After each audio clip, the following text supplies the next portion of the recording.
Hello అండి, welcome to my channel Tejaswi Bandra. ఎలా ఉన్నారు? అందరూ బాగున్నారా? ఎవరైతే నా ఛానల్ని సబ్స్క్రైబ్ చేసుకున్నారో థ్యాంక్ యూ సో మచ్ అండి. అలాగే ఇంకెవరైతే సబ్స్క్రైబ్ చేసుకోలేరో వారు కూడా సబ్స్క్రైబ్ చేసుకోండి. ఇప్పుడైతే మనం గ్రీన్ మసాలా ఫిష్ ఫ్రై ఎలా చేసుకుందామో చూద్దాం. చాలా ఈజీగా ఉంటుంది, ఒకసారి ఇలా ట్రై చేయండి. ఇక్కడ మనం చేపలని ఒక 2 లేదా 3 సార్లు మంచిగా వాష్ చేసుకోవాలండి. దాంట్లో కొంచెం సాల్ట్, నిమ్మకాయ వేసుకొని మంచిగా వాష్ చేసుకోవాలి.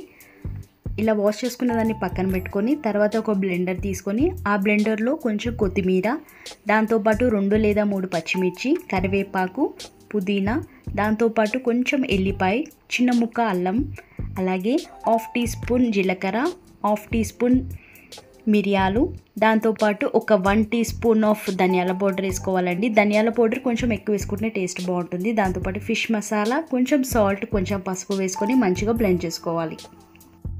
ఇక్కడ మసాలా రెడీ అయిపోయింది కదా. ఇప్పుడు ఈ మసాలాని పక్కన పెట్టుకొని ఒక్కొక్క పీస్కి మంచిగా మసాలా అంతా మంచిగా పట్టించుకోవాలి. ఇలా పట్టించిన తర్వాత ఒక 2 to 3 అవర్స్ అట్లా ఫ్రిడ్జ్లో పెట్టుకున్న తర్వాత ఫ్రై చేసుకుంటే చాలా బాగుంటుంది.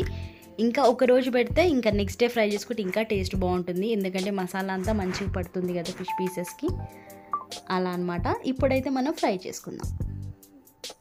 షాలో ఫ్రై అయినా చేసుకోవచ్చు, డీప్ ఫ్రై కూడా చేసుకోవచ్చు, మీ ఇష్టం.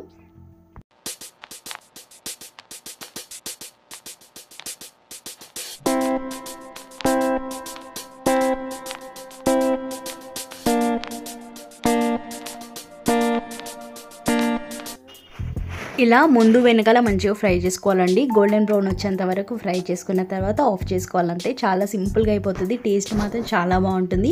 ఎప్పుడు రొటీన్గా కాకుండా ఒకసారి ఇలా గ్రీన్ మసాలా ఫిష్ ఫ్రై చేసుకోండి, చాలా బాగుంటుంది.